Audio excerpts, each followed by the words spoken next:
কালীগঞ্জ থানায় এই যেই চলছে বিচার চাই।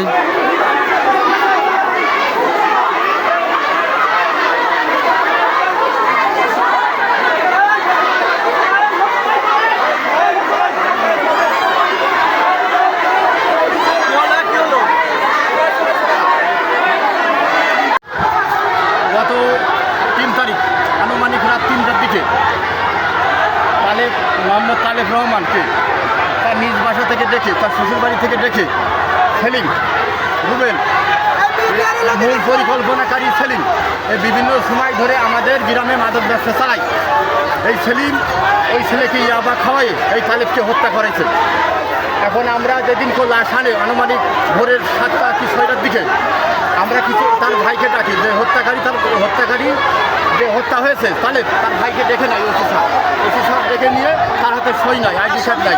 আমরা কিছু বসে ওঠার আগেই একজনকে আসামি করে তারা কোর্টে চালান দিয়ে দেয়, কিন্তু মূল যে পরিকল্পনা করে সেলিম সে ধরা ছোঁয়ার এখনো বাইরে, সে এভাবে ঘুরে বেড়াচ্ছে।